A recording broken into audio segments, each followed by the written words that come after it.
type your name and your organization into the chat box. That would be great so we can keep track of who all is in attendance today. And also be sure to mute yourself, your microphone, so that we don't have any background noise going on during the presentation. At the end of the presentation, you will have time for questions, so you can feel free to unmute yourself at that time. And you can also use the chat function to ask any questions as the discussion continues, and someone can answer your question during that time. For today's agenda, we'll do a brief introduction, followed by a LEAG overview from Holly, who is one of our ESG grant managers and also oversees the Lived Experience Advisory Group, which we refer to as a LEAG. After that, we'll hear from Manna, the Durango Soup Kitchen, and then the Bridge, who will share their personal experiences with incorporating the LEAG into their ESG programming. As I mentioned previously, at the end of the discussion, we'll have time for questions and answers, and then we'll wrap up the discussion. I'll start by letting Olivia and Holly introduce themselves, and then we will go ahead and get started. I can jump in real quick because Holly's up next. I'm Olivia. I am the ESG grant manager for Balance of State grantees as well as Pikes Peak region. Thanks everybody for being here. Yes. All righty, Holly, did you want to introduce yourself and then we can hop straight into LEAG information? Sure. Sounds great. My name is Holly Lemasurier. I am one of the homeless program specialists working on emergency solutions grants with Aaliyah and Olivia and Kat. And I was also the staff support and facilitator of our Office of Homeless Initiatives Lived Experience Advisory Group.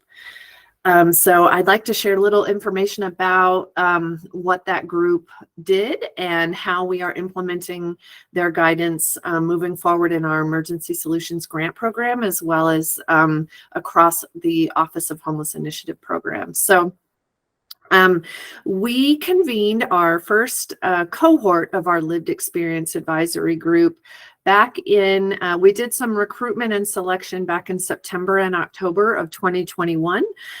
This was, as you all know, during the heat of COVID and COVID response work, and a lot of national best practice guidance was challenging us, particularly at states and as funders, to start to incorporate more lived experience voices, guidance, and recommendations into our programming. So we thought that our initial focus at the Office of Homeless Initiatives would be with our emergency solutions grants because of the ability to implement recommendations through our funding mechanisms if we want to explore or experiment or enhance programs based on the guidance from our lived experience cohort, as well as agencies that develop their own advisory groups.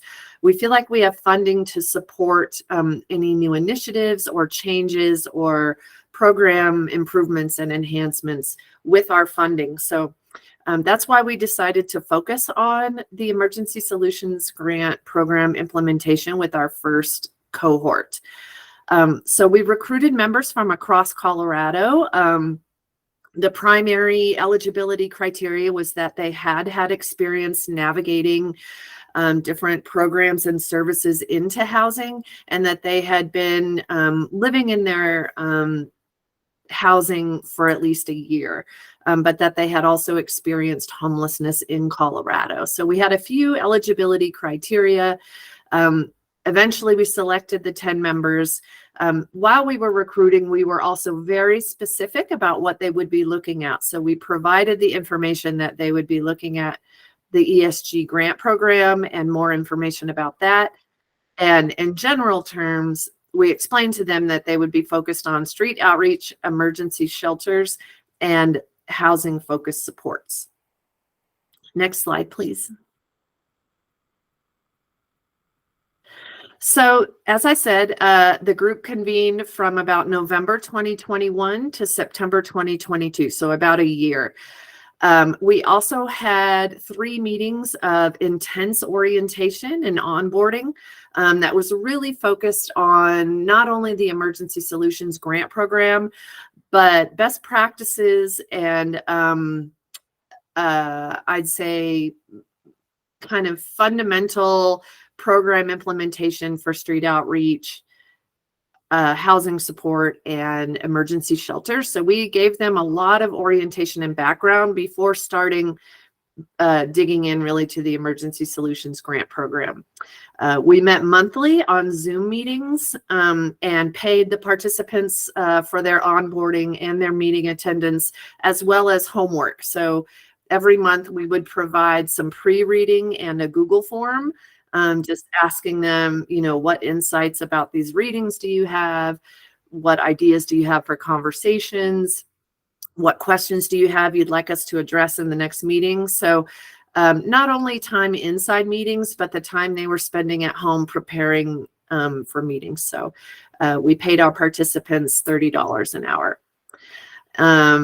So in the end, we, at the end of the year of convening with them, we did have some pretty significant outcomes, including their final report, which really documents well the year of work they did and how we will use their guidance in the Emergency Solutions Grant Program. A couple of other tools we have in our ESG toolbox are an appendix that describes, it's really a bullet list specifically of different ideas that came up in meetings. It's not required guidance or required guidance, but it was a list of brainstorming. For example, ideas for street outreach. It's just a bullet list of about 35 or 40 ideas, a bullet list of ideas for shelters, things like that.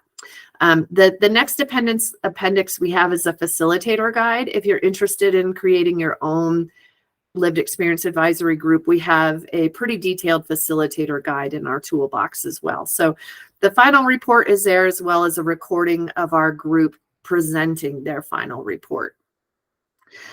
So from those tools that were created from them, we are using their guidance to implement ESG 22 and 23, including providing technical assistance and how we're doing our reporting, as well as monitoring in the future.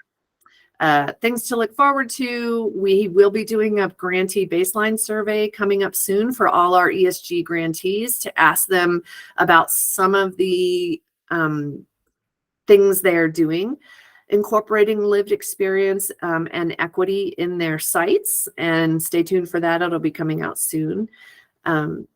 Essentially, the League advised us in ESG 22 to really focus on getting some baseline equity information, as well as accessibility and safety information around shelters. Our team has also been doing shelter site visits to follow up on conversations and explore the incorporation of League ideas at sites.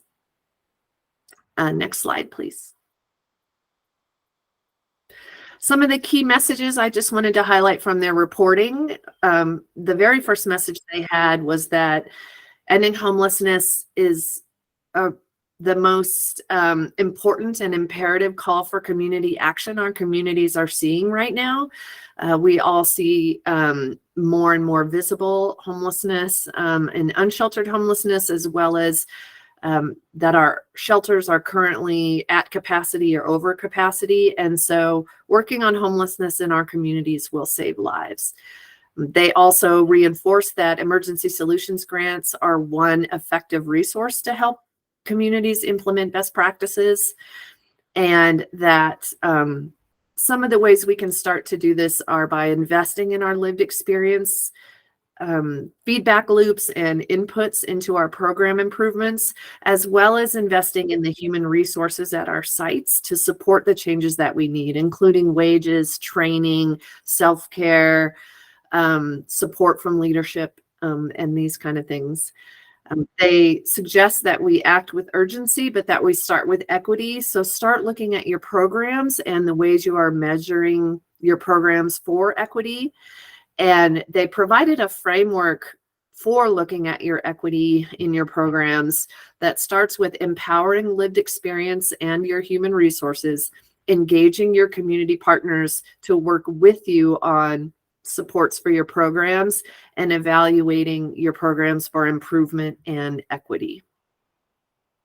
And with that, we can answer question. Oh, sorry, there's one more slide. So in 2024, we will continue to look at the inclusion of lived experience in our ESG programs by working closely with our ESG partners. We'll continue to primarily look at emergency shelter models and best practices, but moving into some of the supportive housing and tenancy supports that we get with rapid rehousing, homeless prevention. And with the current grant programs around housing and services navigation centers, we'll also start to look at those in 2024. And we can answer questions about our advisory group after the presentation. So I'll be here to answer more questions later. And I'll hand it over to Aaliyah. Yeah. Thank you for sharing that, Holly. That was great. That was a great overview. Now we'll move along to Manna, the Durango Soup Kitchen. If you all could just unmute yourselves and share some of your experiences with incorporating LEAG into some of your ESG programming. We'd love to hear that from you all. Awesome. Thank you. My name is Marissa Hunt. I am the Deputy Director at Manna.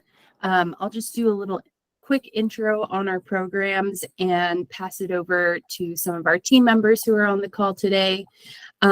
So Manna operated as a traditional soup kitchen for 35 years until about 2021. We started incorporating more expanded programs into our services that not only focused on food insecurity, but also housing insecurity, employability, resource navigation, and things of that sort. So in fall 21, we added our first ESG program, which was street outreach.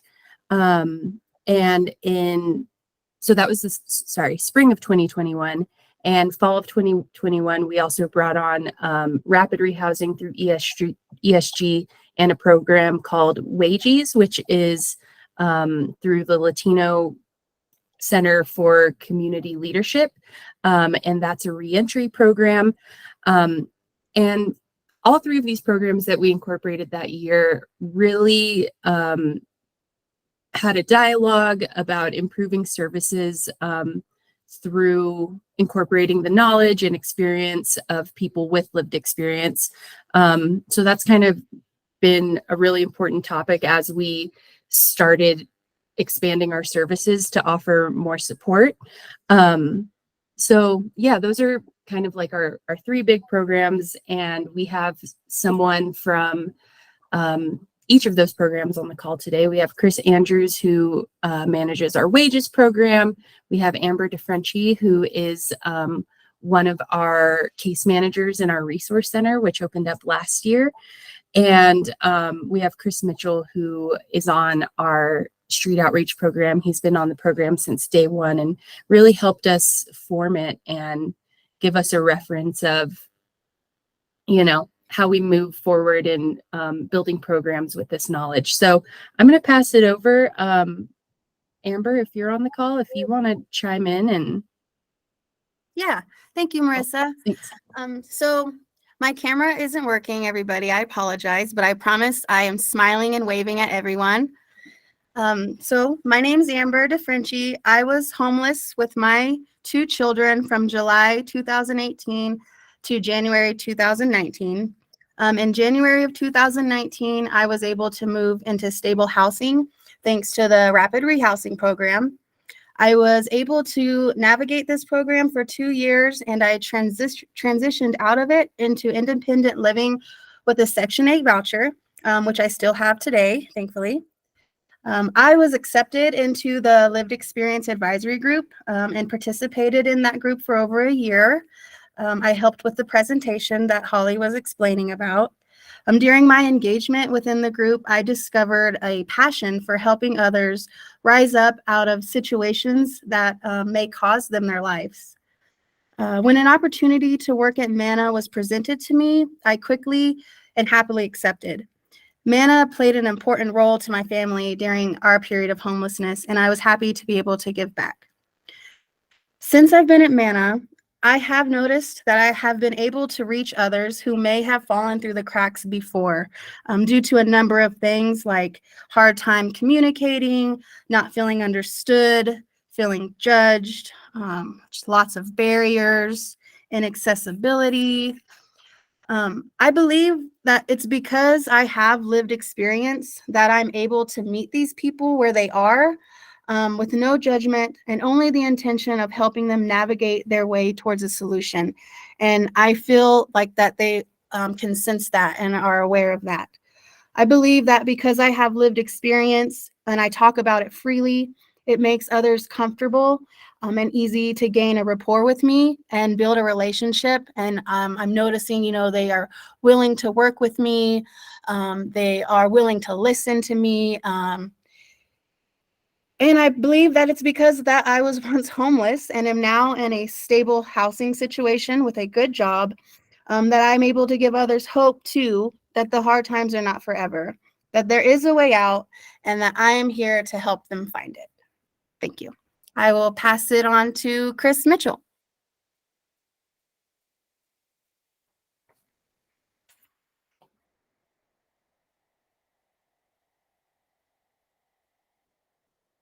You there, Chris? Yeah, I'm here. So, can y'all hear me? Good. So, I'm Chris Mitchell. Um, I spent 27 years in my addiction, and I'm not originally from this area. I'm from back east in Baltimore, Maryland. Um, I was very fortunate to get into a very special program at Johns Hopkins University.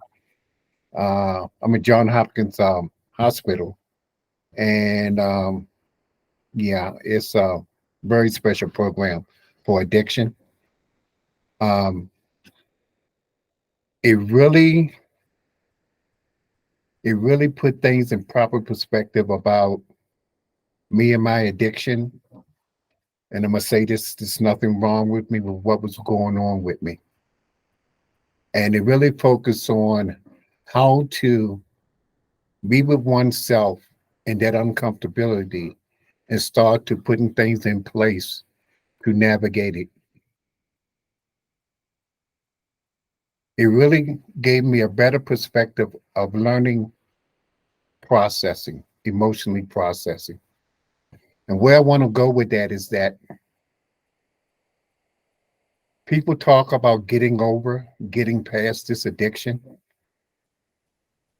My program taught me to learn to live with it.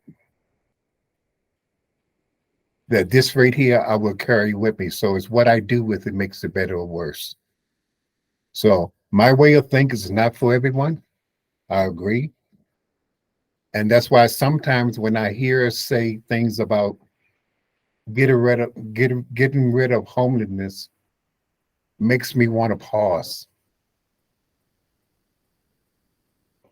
In my lifetime, I don't see getting rid of it as how we make it better.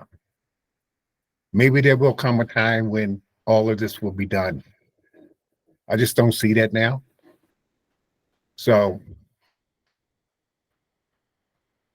having that mindset, I think, is very crucial. And that's what I do when I talk to people.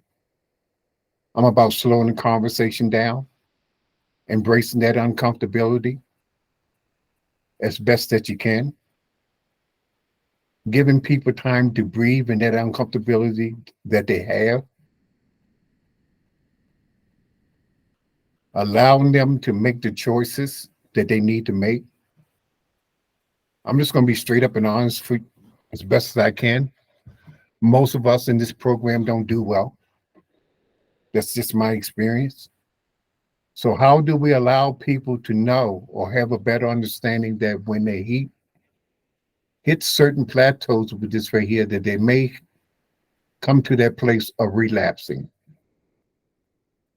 I think most of y'all who's on this panel will agree that relapse is a part of the process. And I want people to know or have a better understanding that when they do that, that it's not over. that process is still to be continued. You can't drink more than you think. You can't do more drugs than you think about it. So it's the mindset.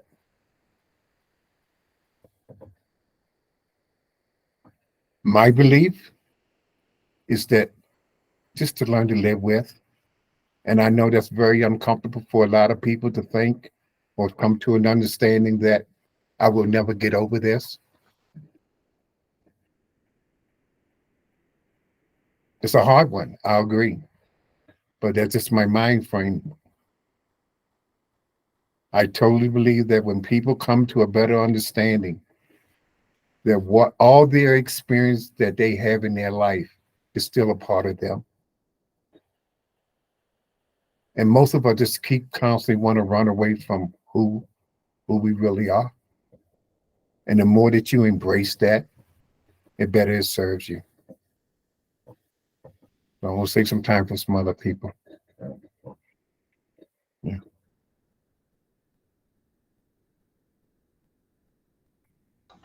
All right, so I guess that's me now. Hello, my name is Chris Andrews. So I'm a person active in sustained recovery. So I spent 21 years of my life in chronic homelessness, active addiction, all of it stemming from a lot of childhood trauma. I never really learned the skills early on from the people that I surrounded myself with, or the people I had in my life, how to address any of that. So I got stuck in it for a long time. I moved to Durango in 2017, and once I decided to make a choice to get my life back on track with everything that had happened, I realized that there was so much going on that I wasn't able to do it without help. And it was the moment I decided to reach out and get help that I was able to start addressing things. So I started with MANA about a year ago. It was actually through a conversation with Chris Mitchell that I was brought on, started doing street outreach. And I try to use my lived experience, not only in my experience in all those areas, but my experience with active and sustained recovery through all those areas, which for me is kind of like Chris said, it's not something you get past, it's something you live with. So for me, it was not moving past it, but learning to address all these things and to use them to my advantage. So yeah, I try my best to use that lived experience and help others to address a lot of the areas that that affected me and were hurdles for me. And just knowing how complex each of those is. I mean, substance use in and of itself is a huge thing to address, and without some sort of guidance with someone who's walked through that path. I stayed in active addiction for 21 years and chronically homeless, criminal justice involved, because I didn't have that mentor or someone to help me walk through those steps. So I'm really passionate about what I do, and yeah, I continue to be active in my recovery, meaning that I'm not recovered. I stay active in the recovery community. I'm active in the NA community. I'm the program coordinator for young people in recovery in Durango. And I just try to pass that experience on to others and be a light, shining hope that, that is possible for others. And I've definitely noticed that it's very beneficial in my conversations with people, especially being able to see me, being someone that was homeless in this community, that was living at Purple Cliffs, that had serious addiction problems, and seeing it's possible to move past that. So I will end with that. Thank you for having me here. I'm, if you can tell, I'm a little bit anxious about speaking in front of people, even on a computer apparently, but yeah, thank you for having me. Well, thank you for sharing. Was there anyone else from MANA that would like to speak? That's it for us. Thank you. Awesome. Really appreciate you all coming in and sharing your personal stories on that. It's very heartfelt. Thank you. Now we'll move over to the Bridge Emergency Shelter. If you all are here, if you could unmute yourself, and we'll give you all some time to speak. Hi, my name is Teresa Wilson. I have worked for the Bridge Emergency Shelter since 2013. I started as overnight staff and was promoted to shelter manager in 2019. 21 as executive director. The bridge is located in Cortez, which is in the southwest corner of Colorado and part of the Four Corners area. We are a 51-bed facility that provides overnight shelter to adults from mid-October through mid-April. We also have transitional housing on the second floor and day labor. As one of our roles in the fight to end homelessness as an emergency shelter, we strive to improve the lives of those who are unsheltered and unsafe. We help to identify gaps in care for our community members, develop trust with people who have had many doors closed in their faces, and we strive to be an entity that encourages the development of healthy relationships through peer support. The bridge recognizes the importance of leading with lived experiences and have identified the ways the bridge has been successful because of the assistance and guidance that we have received through the years from our guests and our tenants. The Lived Experiences LEAG key lessons were immediate access into housing, sheltering, investing in lived experiences, and implementing the 3 E's of equity, which was empower, engage, and evaluate. The way we are equitable is we are a low barrier wet shelter. We do not require background checks. We welcome people from Department of Corrections, people coming from any kind of institutional settings, sex offenders. We do not turn anybody away if they are under the influence of alcohol or drugs. We do not limit the number of nights that they can stay. We invest in people with lived experiences because of their knowledge and compassion. We empower people to invest in their community shelter. It's their shelter, and we want them to make their own decisions and be a voice for those who won't speak up. Daily conversations with guests and tenants open avenues for communication regarding rules, daily functions, policies, safety, and comfort. If someone comes forward with a complaint, we ask them for a solution as well. We utilize our satisfaction surveys to help with policies, procedures, and staff training. The bridge is a community within a community. We have had people with lived experiences on our board of directors, and we reserve 2 staff positions for someone with lived experiences. Shelter guests and tenants are asked to volunteer to serve dinner, cook, help with yard work, maintenance, fundraisers, and special functions. House meetings are held to discuss happenings and address concerns. We have a shelter peer leader who helps answer the phone, answer the door, and answer guest questions. We provide only the services that guests say they need. Tenants provide supervision of independent shelter guests and maintain the building when staff are unavailable. They are responsible for maintaining transitional housing as a community. They have access to supplies to be given out to people who come to the door, such as food, first aid supplies, clothing, blankets, etc. They are trained on calling emergency services if needed. There is a tenant peer leader to address tenant or shelter guest concerns and notify staff if needed. We try to engage by leveraging local partners to offer services on site. This is not always possible. One way we try to have services on site is to encourage local agencies to be on our board of directors and for our board of directors to volunteer to serve dinner and to be in the shelter to speak with guests and provide information to them. The design of the shelter before the building was built is based on surveys from guests and several meetings with guests to get their input on the layout of the building. Evaluation is done through data collecting during the shelter season, including where people are coming from, how long they have been displaced, family supports, what resources they have, what resources they need, what their plans are, what happened to their last permanent housing, who goes into housing, and if they return to homelessness, along with the HMIS data and other data. Satisfaction surveys are left out for everybody to have access to. They can fill them out and put them in a suggestion box.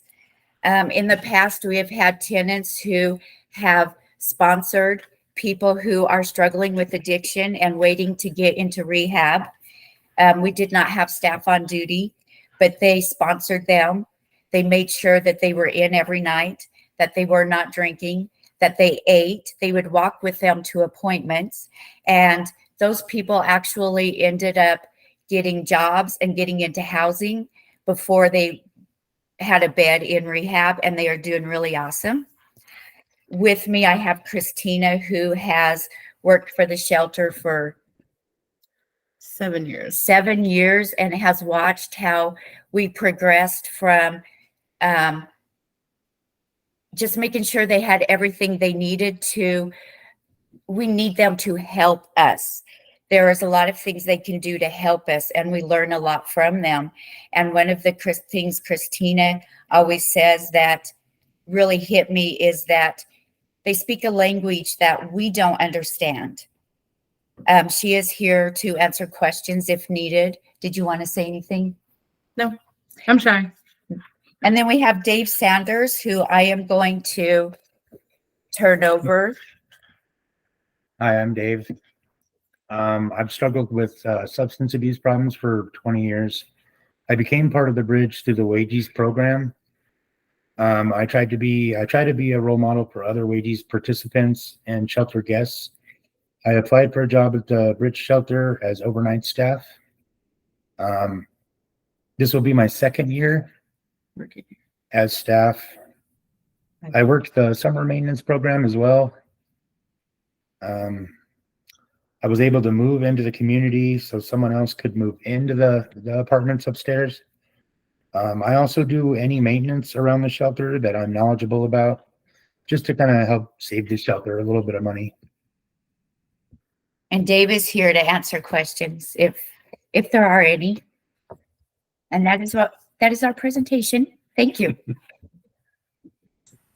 Awesome. Thank you all for sharing again too. Really appreciate you all sharing your stories with us. That kind of wraps everything up. We'll now open it up for any questions and answers. If you would like to ask something, you can feel free to unmute yourself right now. And we'd like to answer those questions. Yeah, thank you to both of your teams just for being here and being willing to share and just speak to your experiences and what you've learned through this work. I think hearing your perspective is really important for us all to continue building our own knowledge and really trying to implement lived experiences and voices across the spectrum of this work. So thank you. And we do have just some prompting questions to kind of get the conversation going if we need. But we'd love to just use the hand raise function, or as Elias said, feel free to throw some things in the chat. Yeah, we really just want this to be kind of an open conversation about how we continue to and how we differently incorporate lived experiences and peer programming into our own programming, as this is just a space to share and learn from each other and try and expand together and just learn together. Is there any questions, or anybody have something they have off the top of their head? Otherwise, I'll throw one out there for you.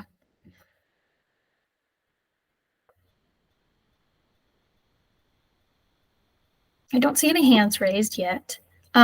So one thing I think that would be beneficial is just to hear from anybody else. What kind of lived experience opportunities are you currently implementing in your shelter or other ESG funded operation?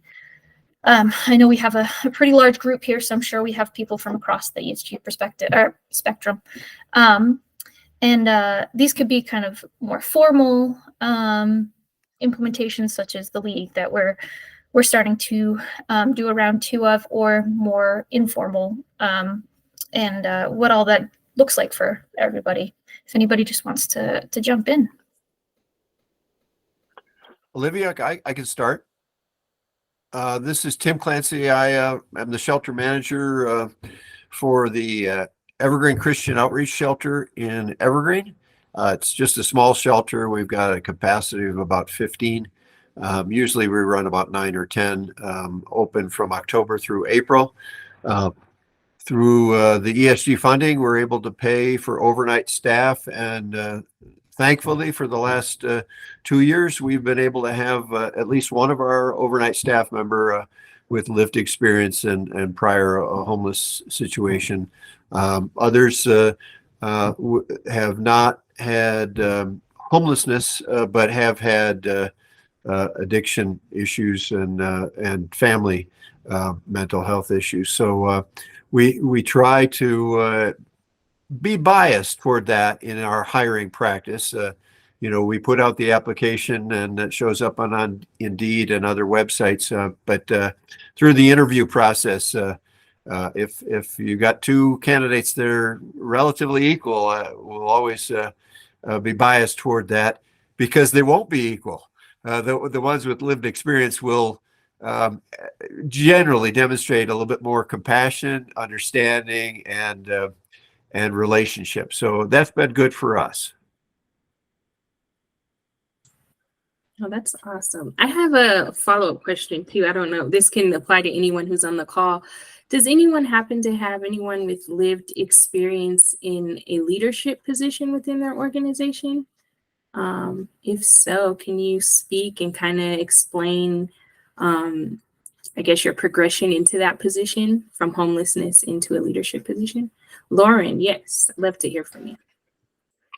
Hi, everyone. Oh, sorry, you're on my other screen. Let me move y'all real quick. Love it.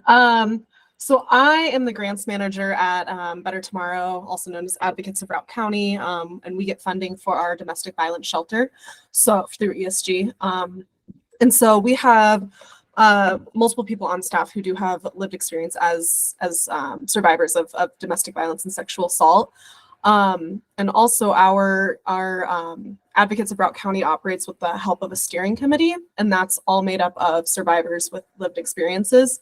And that's also like a very diverse group of people. So we have LGBTQ survivors, we have English as second language survivors, immigrant survivor, disabled survivor. I'm trying to think of everyone, but a kind of a very diverse group of people who come together to make those decisions and really, steer our agency in the direction that they feel is, the best way to equitably serve individuals who have experienced domestic violence and have had to leave their homes due to experiencing that.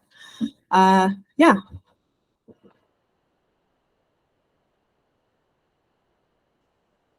I'll just chime in on that. That's a good question about leadership. The Echo Shelter operates under the umbrella of Evergreen Christian Outreach, and our director of communications has lived experience as a single mother being homeless, as well as our director of fundraising. Her father was chronically homeless for 30, 40 years. And so there is a sensitivity and awareness. Now, others in our group are not lived experience with homelessness, but certainly domestic abuse and other mental illness.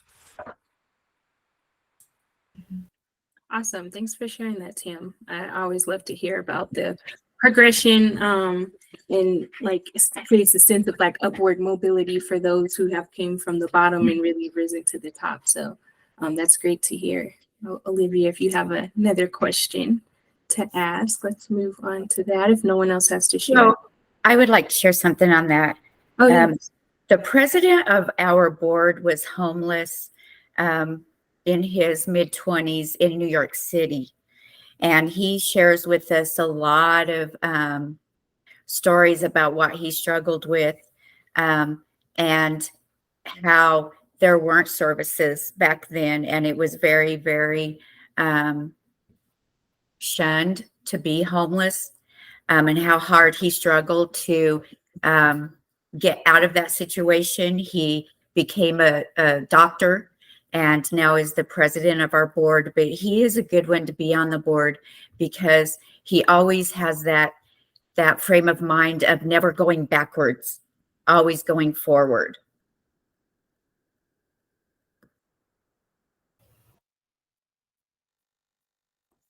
Thank you, Teresa, and everybody who shared. Yeah, we can move on to another question. How do you, as a team, approach recruitment for any of your lived experience opportunities that you operate within your agency? So for the bridge, it's not that we directly recruit. They will look at the tenants and the guests and Dave and Raymond and say, how did you get there? And we allow them to share their stories. And that is how the recruitment is done. People will say, well, I want to do that. Well, I would like to be part of that. But it's a visual for them. They actually see where they have the opportunity to do more and really, really make their community shelter part of them.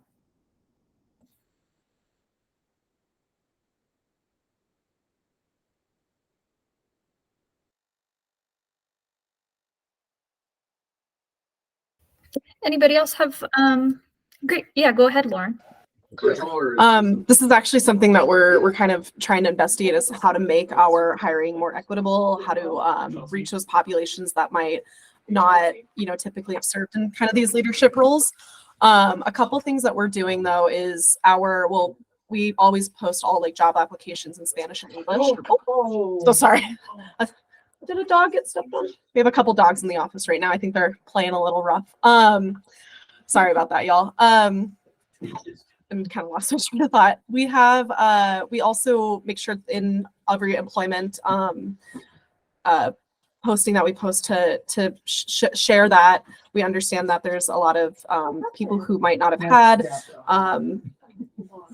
that might not have typically have a typical education or like or have had these job opportunities because of their lived experiences. And we make sure to tell people that, that's actually appreciated in our organization. We encourage that. We encourage these diverse applicants. And then lastly, we also, I know some domestic violence agencies, before they hire people, they have to say that you haven't been receiving services for like 6 to 12 months. We personally don't do that. It's kind of more of like a personal thing. So we have people, in our agency that are volunteering on our Safe Line, for example, who used to be clients of ours, and still kind of are. Yeah.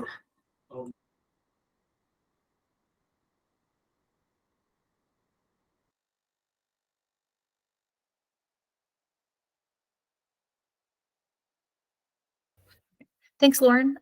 Anybody else want to speak to engaging and recruiting folks with lived experiences into their organization, either on a formal level or, as I've said, a less formal level, whether that's a town hall-esque group or just getting people to fill out feedback forms. I know that can be challenging sometimes. And if not, we can throw out some other questions.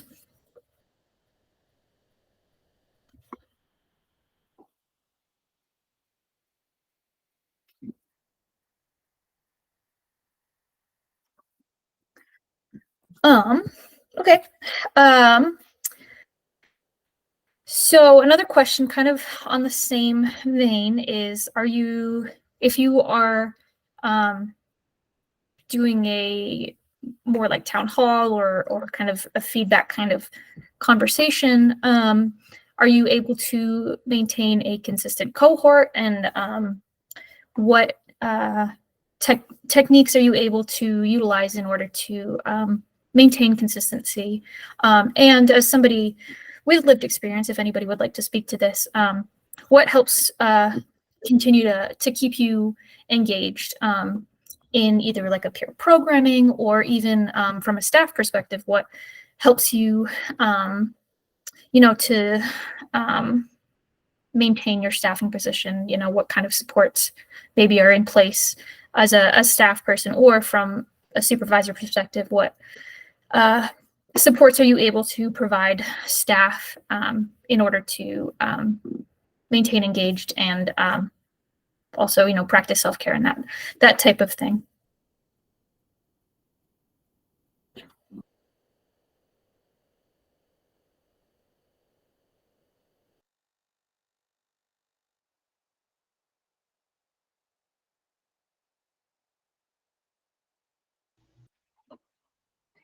This is Ann Morse from MANA. I'm the director here at MANA. So one thing a little bit different than ESG, but relates, we do have a food market on site.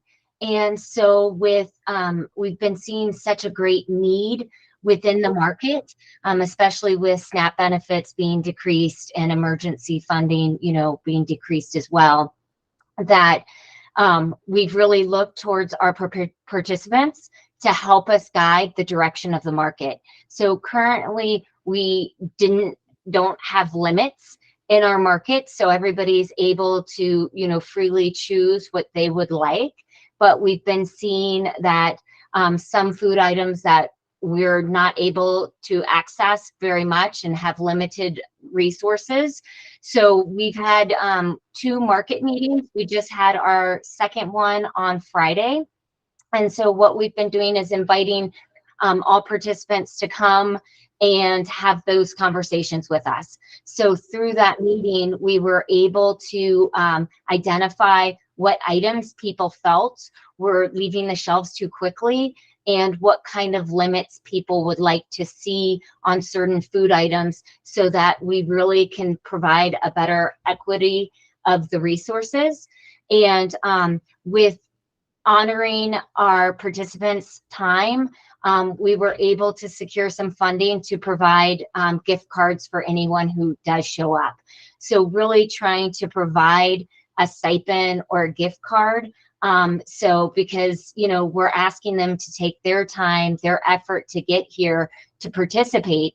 And so what can we provide? So we also at these meetings have some refreshments, some food. We ask at our last meeting, what's the best time to have the next meeting? So really try to provide, a time that works for as many people as possible. And this has just been so beneficial for the food market and for the community, really to get everybody's input, and also for the staff, because I don't want to make those choices based upon not having that knowledge of what people are feeling and hearing and getting people to share their experiences in the food market. So that's kind of been one way to provide that feedback and also to change programs. Another thing that we'll be doing, but we haven't started, is we're actually we're able to secure some funding through the Transformational Homelessness Grant to create a lived experience board.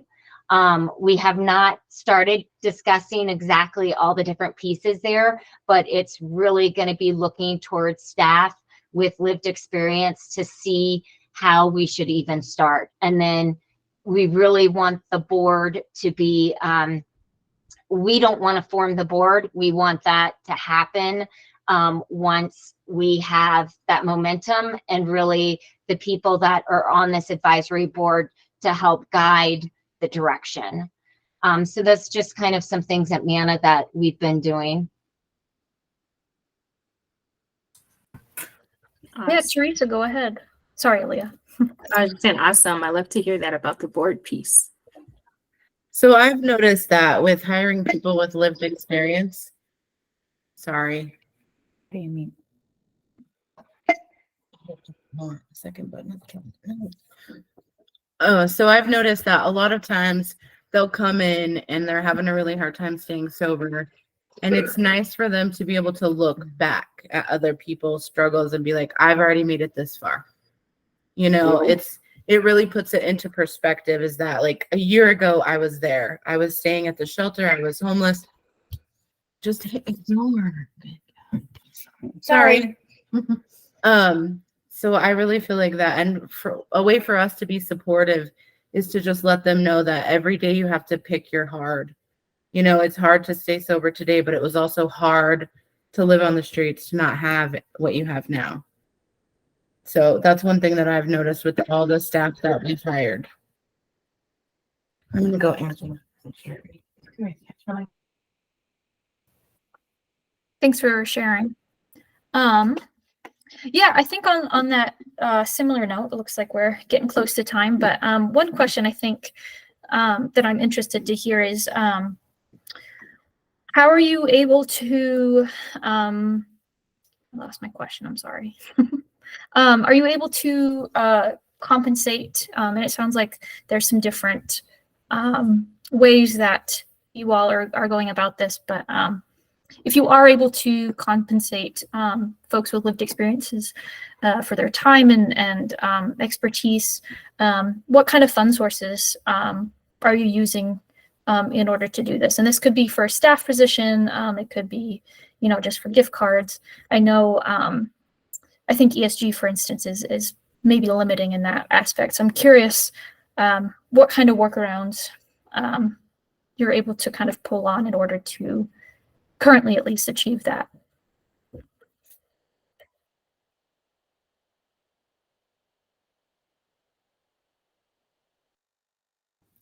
The funding is definitely something that's really, really hard to find because there's not many funders or foundations that will pay staff time. And they are paid, like we are paid the same across the board, minus Christina and I, who do make a couple dollars more. But the finding funding sources for wages and salary compensation is really, really hard. So that is where we definitely, all of us donate so much time to the bridge. We don't always get paid for every hour we work, but we're doing it as a team. And the funding sources for that is definitely something that I think every organization really needs more information on.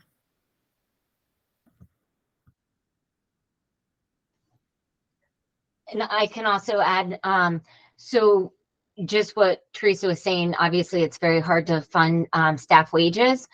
For the incentives, it was kind of, one was the transformational homelessness grant, and really building that into the grant ask.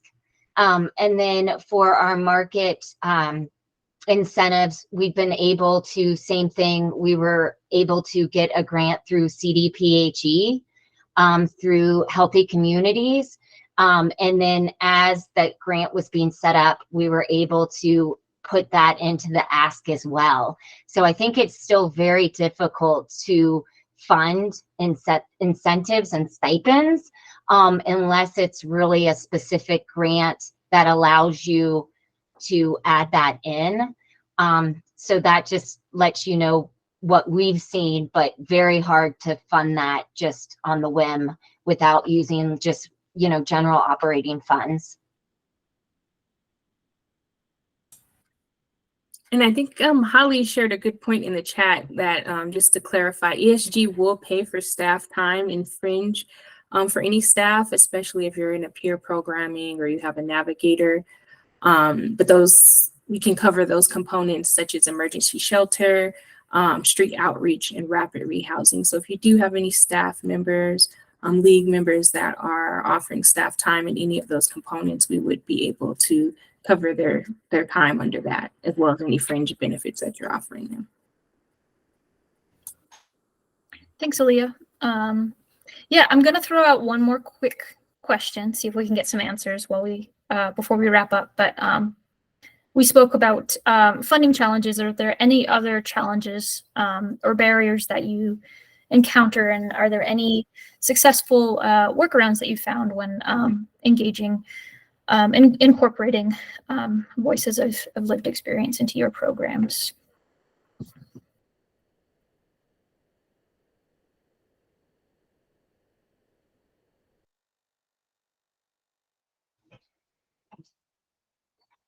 This is Ann again from Anna.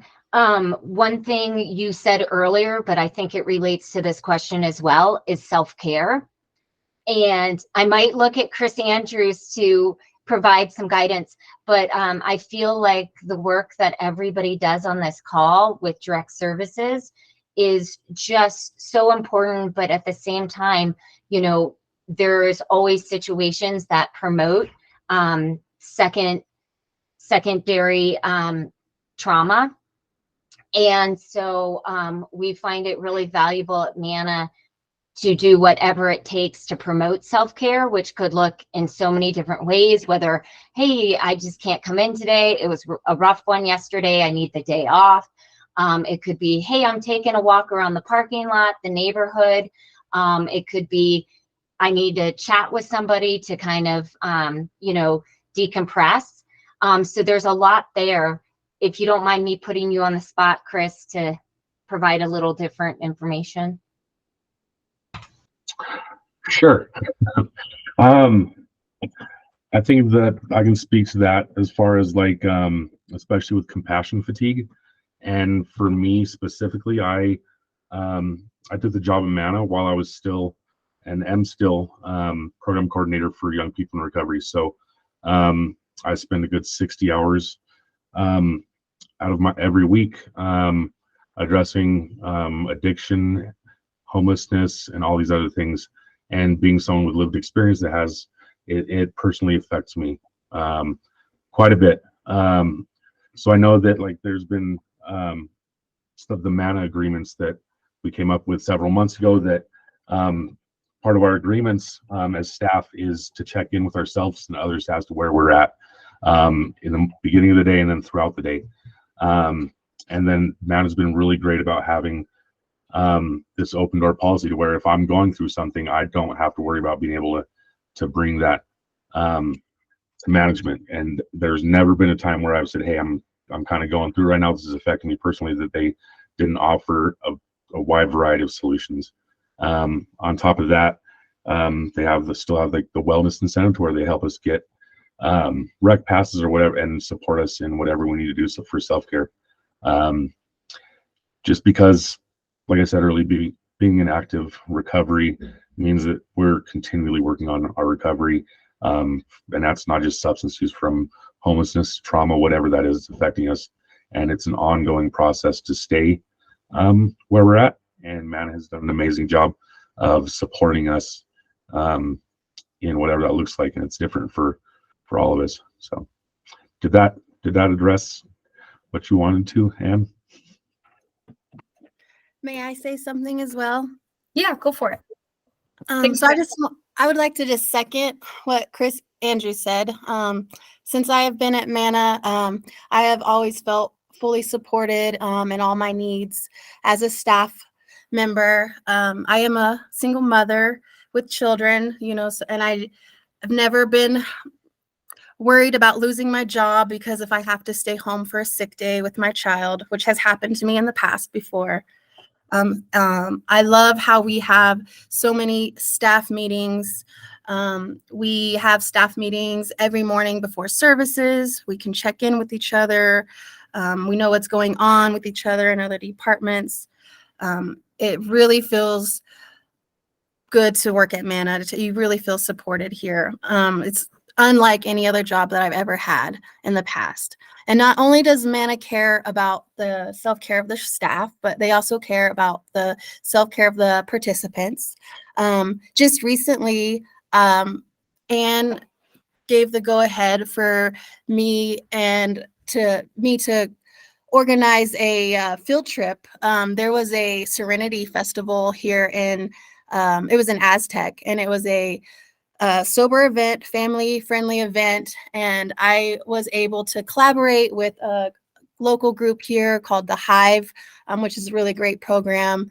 And Tico Time offered free entry to MANA participants. So we organized a bus, and we provided drinks and food, and we took participants that wanted to go. We took them down, and they got to enjoy the festival for an evening. And we brought them all back.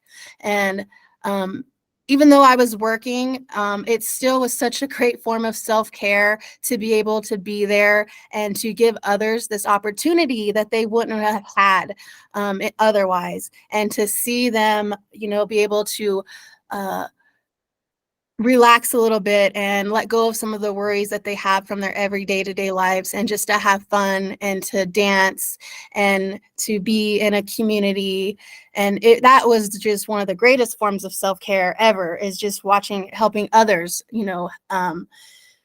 feel good and have a good time. And that was something that was really amazing. And I just wanted to share that. And because that was awesome that you let us do that. And you, thank you, Anne, for that. And I thank you for letting me share. Thanks, Amber. I do want to respect everybody's time. We're a couple minutes over, but thank you so much, everybody who did speak. We really appreciate your input and your perspectives on this work, and just your knowledge. So thank you. I will send some notes just to follow up, and we've recorded this, so this will be posted on our website, I believe, under the toolkit. And I'm also going to send just a quick feedback survey just to get everybody's input and answer any questions that people may have after this. So thank you, everybody, and I look forward to chatting with you all again soon. Have a great rest of your day. Thank you so much. Yes. Goodbye, everyone. Thanks, everybody. Thank you.